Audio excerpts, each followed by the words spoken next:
Hey everybody, and welcome to the final video for this chapter. I have my little trusty keyboard app here to give you a couple of examples of music, but we're not going to go into too much depth here, and the reason for that is just because music, as you know, is a huge field. You can be a music major, like it is a gigantic field, and so we're only going to be able to do a little sliver of it in this class. But if this is something that you're interested in, definitely check out other classes in our music department, like for example music theory is a class you can get to count for your core curriculum, and we'll deal with a lot of these ideas that we're going to be talking about in this particular part of the chapter. Alright, so when we talk about music, we're also talking about math, and this is not really something that a lot of people think too much about, especially if you don't know much about music. But music and math are very closely intertwined. Music is one of the oldest modes of communication that human beings have. Even before we had language, so before we were even able to talk to one another, we were able to communicate through music. So whether, like we are happy or sad or ready to fight or looking for a mate, these things we can make music to. And maybe we're talking about instruments, we're also talking about singing too, right? So the oldest known musical instrument is made from bones. It wasn't made from plastic, it was made from steel, it was made from brass, it was made from, I want to say like a deer bone or something like that. It's a bone flute. So the bone was hollow on the inside, and you have like little holes in the top of it, so that depending on where your fingers are, you make different kinds of sounds. So music has been with us for a very long time, and even as far back as Pythagoras. Your good friend Pythagoras, right? His theorem that you learned all about in algebra.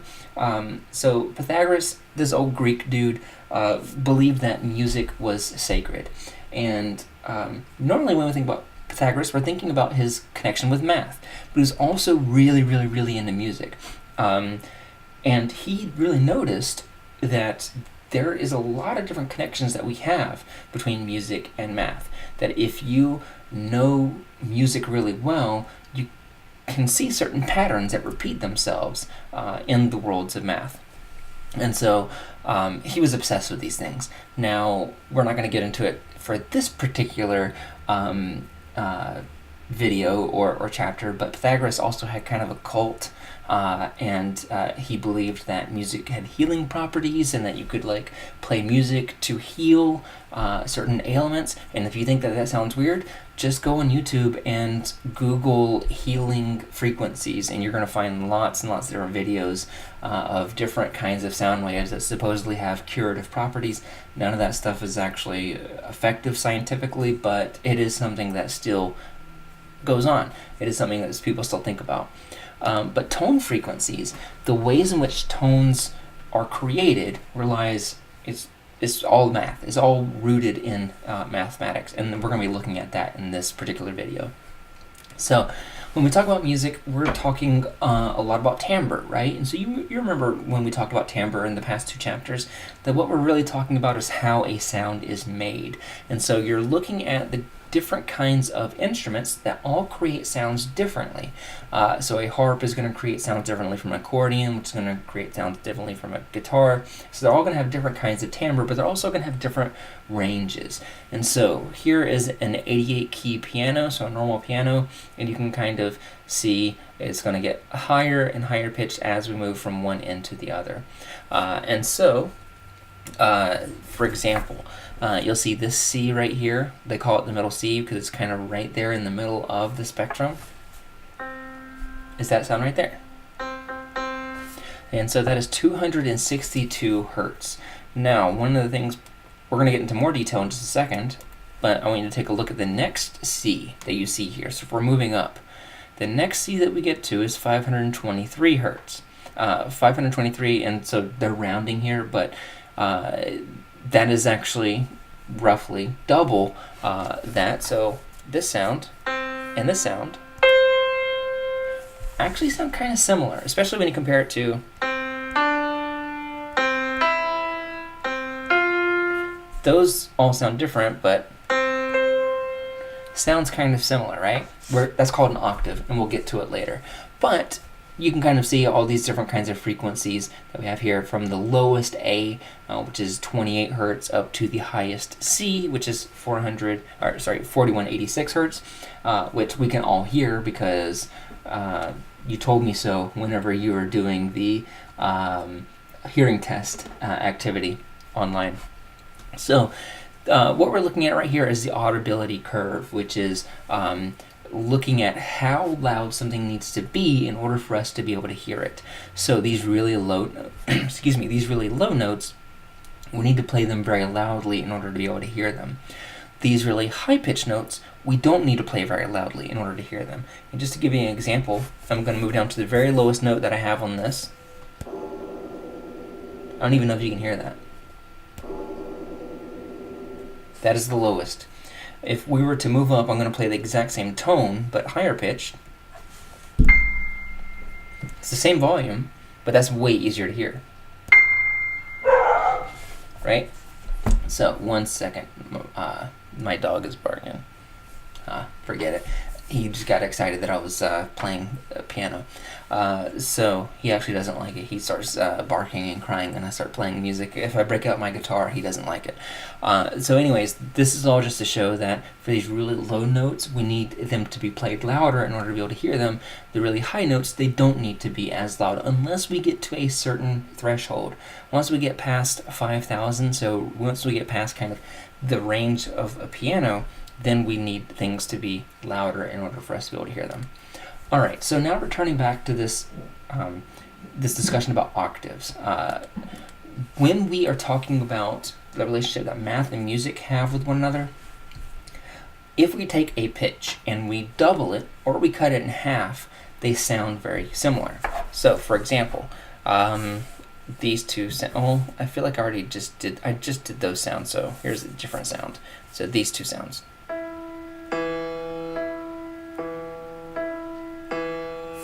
So those sounds kind of sound similar. They are 1 octave apart. But if we were to compare that with, so these two sounds. Now if we were to do, let's say, a note that is a closer frequency, you can kind of see those sound like 2 separate notes compared to, which sound much more similar. So the reason why that is because the first set that I was letting you hear were the same tone, just different octaves. These others sound like 2 separate notes completely, right? Even though those tones are actually closer in the frequency range to one another. So just to kind of show, I don't know if you can see this all that well, but so like for example, these two sounds. Oops, sorry. I keep hitting it wrong because I can't hold it like this, but you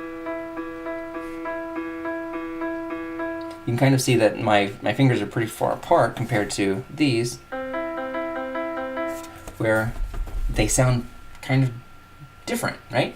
Even though those frequencies are closer together. So those tones, the relationship that they have is that they're either doubled or they're half. So notes that are 1 octave away are going to be precisely double the frequency or half the frequency. So here again we're seeing 262, which was what the other graph showed. Now you see that it's actually 261.6. If we double that, then it's 523.2, and that's the difference between those things versus, which is 261 and 130. So if we were to play the nearest note, so the nearest tone, we'll see that they actually sound quite different. So this sound and those sound like very different tones, right? Even though the frequencies are very, very close to one another. They sound quite different. So each note on the musical scale is going to have this kind of letter. It's A through G. And so we're going to move up to A through G, and then we're going to repeat themselves. Because if we were to move up, so let's say I'm going to start down at C, and I'm going to move up to the next C.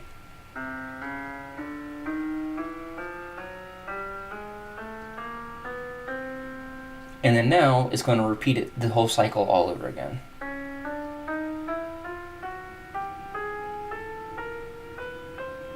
And then it just repeats itself. So we have these tones, and these tones are going to repeat themselves as we get higher pitched or lower pitched. And so the book has this really cool figure where you can kind of see here, which kind of looks like a musical helix. It looks like DNA, right?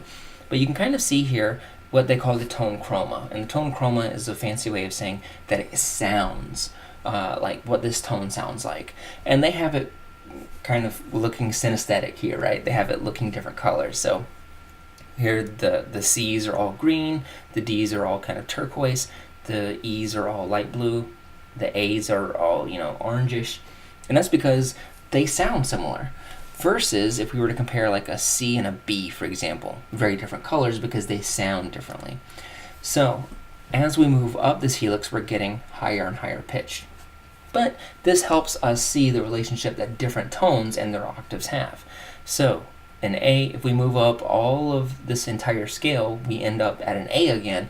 And even though it is a different frequency, it is the same tone color, or tone chroma, as people call it. All right, so that is that. Now we're seeing that all these notes, all these A's are going to sound similar, all these B's are going to sound similar, all these C's are going to sound similar. They're just one octave apart. So in creating a chord, we also have another kind of mathematical relationship. And chords can be either consonant or dissonant. And what a chord is whenever you take three notes and you play them at once. So for example, that is a chord. So these chords can be either consonant or dissonant. What is the difference? Here's a consonant chord. Here is a dissonant chord. Now you'll notice that one of those sounds different than, well, they both sound different, right? But like one of them sounds a little bit off. Maybe it sounds like there's a missed note, or maybe it sounds like it is a nervous sound, so to speak. But there's a difference between, and one of those sounds kind of sad, right? Or it sounds messy, or it sounds broken. That's because it is dissonant, which basically is just a fancy way of saying that the chord doesn't sound good. What makes a dissonant chord is basically the relationship that these tones have with each other is not good. If we were to divide them up together, we're going to come up with a really messy ratio, a very messy proportion, lots of remainder from when we divide it. But I'm not going to ask you to do any of that math there. But a consonant chord is a chord that sounds good. So for example, this is a chord, or a consonant chord. This is a consonant chord. This is a consonant chord. So all those sound kind of good compared to or. So those all sound kind of different because they're all dissonant chords. They don't sound pleasing. Imagine if Taylor Swift or Lady Gaga or whoever, Cardi B, released just an album of not very good, right? It's not very pleasing to the ear. And that's true for pretty much all cultures. You can take those sounds, play them to another culture that's not used to listen to our pop music or our classical music, and everybody knows, regardless of your culture, regardless of your music knowledge, that those sound different. They sound bad. All right. And that's because because it's not just that we've trained up to notice those sounds as consonant or dissonant, it's that the mathematical properties are not so good. So here is an example of a chord. So G, B, and D. They have a very simple ratio. And so I'm going to play a G, a B, and a D for you. This would be that. So that's a G, a B, and a D. Did I get that right? Yeah, okay. And they have a very simple ratio, and if you ever hear musicians talk about the third or the fifth of a chord, this is what they're talking about. That if you're starting, let's say that we're starting with a G. So we're starting with this G right here. The first, the third, and the fifth. What we're talking about is going to be the third, which is going to be the B, and the fifth, which is going to be this D. Actually, I take that back. I take it back because you can even see on this figure that that's not right. Here we're looking at a D. You move up 3, so 1, 2, 3, and we have a G. And you move up to the fifth, 1, 2, that makes 5, and that is a B. So G, sorry, I'm getting all discombobulated. D, G, and B are a chord because the first, the third, and the fifth, if you play them all together, they always sound consonant. Because that's just the relationship that they have on this particular diagram. So again, just in case I'm not confusing myself and I'm not confusing you, if we start out with the D, this is going to be the first, and then we move up to the third, which is going to be 1, 2, 3, which is now a G, and we move up to the fifth, which is 4, 5, and then we play that, and then we have this. Doesn't that sound good? So, that is a consonant chord. Now, on the exam, I may ask you, is this a chord? And I'll give you a set of notes. So if I asked you, is ABC a consonant chord or a dissonant chord? You would know that it is a dissonant chord. Why? Because it's A, B, and C. That's just 1, 2, 3. And that doesn't include the fifth. It doesn't, it's not going to be a pretty sounding chord. But you can just eyeball these things. If it's the first, the third, and the fifth, then you know that it is a consonant chord. All right, so a little bit about cultural differences in music, because a lot of math is inherent, because it is, what's a good way to put that? Because it is structural in nature, it can be objective. And because it's objective, that means that all cultures can share it. So this idea of like octaves and of fifths, these are all universal things. It's true for every culture. But not every culture is going to perceive music the exact same way. One very famous example is using a scale. So let me pull it up here. We can talk about different scales, and I'm going to play for you I'm going to go with a C major scale. So this is just a major scale.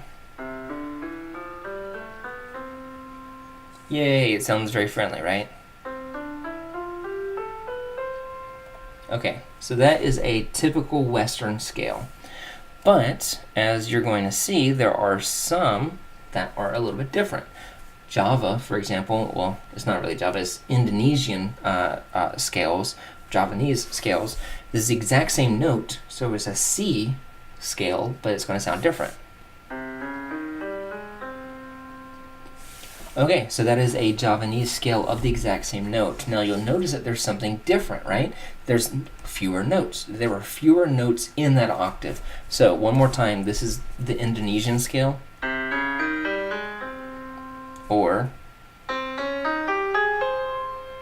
now if we move that back to a traditional Western scale, or, okay, so basically the Western scale and the Javanese scales are different, and this is also true for Japanese. It's true for lots of different kinds of scales across different cultures, that what we consider a scale is different from culture to culture, but what isn't different is what makes a consonant chord or makes an octave, because those are mathematical things. So that Indonesian scale has fewer notes. There's fewer notes there because there's more variability in what can be considered a note there, whereas because Western cultures stack in more of those notes between octaves, we have less variability in what could be a note. So the cool thing about this is that if I were to play that scale for you as an adult, you would know if something is incorrect. So like if I were to play, you would know if there was a wrong note in that. But if I were to play you this, you wouldn't exactly know if there was a bad note in that scale, because it is a Southeast Asian scale. But if we were to play this for infants, infants can pick up on that. They can pick up on if there is an inappropriate note in either of those scales. However, as we get older, we stop being able to identify those particular differences. So that's just kind of a cool way of saying that parts of music are inherent in us, that we that is natural to us because it is mathematically related, so it doesn't change from person to person. But as we get older, we start kind of honing in and being specific about different variations in music. Alright, so the final bit of this chapter is going to be about the structure of music. So the melody, sometimes you'll hear people call this the hook.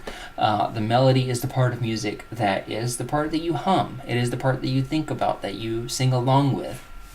So it is, like Twinkle, Twinkle, Little Star. That is a melody. It is something that can get stuck in your head. It is something that you can sing. So that is the melody. The cool thing about melodies is that they are not pitch dependent, which basically means that, for example, if we had a really simple melody like this, okay, it's a really stupid melody, but that's a melody. So that's a melody. But we could also change the pitch. So I'm going to use different notes here. It's the exact same melody, but a different pitch. And that's because the melody and the pitch are independent from one another. That they are not tied to one another. That you can sing a higher pitch or you can sing a lower pitch. What matters is that the notes have the same relationship. So in this really simple melody, I'm going up, up, down, right? If I were to change that at all, so if I were to use the same notes but in a different order, that's a different melody, right? Because the relationship between those notes, it no longer goes up, up, down, and now it's going up, down, up. That changes the melody. So the reason why this is important is because usually, like, you'll see sometimes whenever people, my favorite example is Led Zeppelin. So you may know Led Zeppelin, the band. They have lots of hits that play on classic radio stations. Whenever they got together to do a reunion show several years ago, they were all much older, especially the singer. The singer, because his vocal cords had gotten thicker with age, can no longer hit those really, really high-pitched notes that he used to be able to whenever he was in his 20s. And so what happens is the rest of the band will detune their instruments. They'll tune it down to be a little bit lower so that he's able to reach those notes. But it doesn't sound that different to us because the melody is exactly the same. It's just that it's all just a few notes lower than it used to be. So also, if you are if you are a guy trying to sing a song sang by a woman, usually that can be kind of tough because of the way our vocal cords are. And so because of that, usually men will opt to do the same melody but a lower pitch. And the exact opposite is true. Whenever women are singing songs that are normally sung by dudes, you'll see that sometimes they'll just move an octave up because what really matters is the melody there. This contrasts with the rhythm, and the rhythm is just the repetition of tones. So, like a melody, it doesn't really matter about the pitch of the tone. What matters is the specific kind of rhythm. So, for example, a Xerox machine or a school bus, they have rhythms because they all kind of move, like they repeat themselves. A washing machine has a rhythm because it repeats itself. So most rhythms in music are drums, right? So you just have this very simple repetition, and that becomes the rhythm. So now we use rhythms to infer the tempo of a song. So how fast a song is depends on that rhythm. So for example, all right, so if we were to make that faster, let's say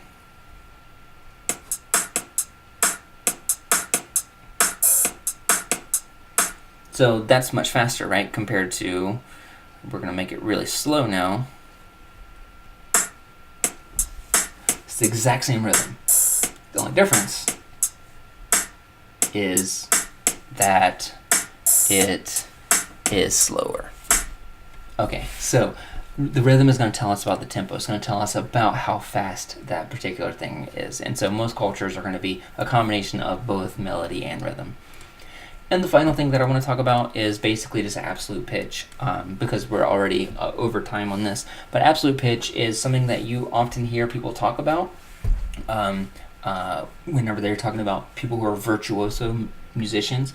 And just the idea is that some people are able to hear a certain note, and they can say, for example, oh, that's a B, or that's a C sharp, or whatever, and that's absolute pitch. Now, not everybody can do this. In fact, only a sliver of the population have absolute pitch. There's very few people. There may be one person in our class who I can say, what is that tone? And if you told me, oh, that is an A minor 7 or something like that, then you would have absolute pitch. But it's not something that everybody develops. And the theory behind this is that this is something that's kind of like language development, that we are able to pick it up at an early age, but as we get older, we stop being able to pick it up. We stop being able to acquire that. Just like how we lose out on some of the abilities to detect differences in different kind of cultural scales, the same is true for absolute pitch. That if we don't train up on that, on absolute pitch at a really early age, then we lose that ability and we can't train it up in adults, or at least we don't think that we really can.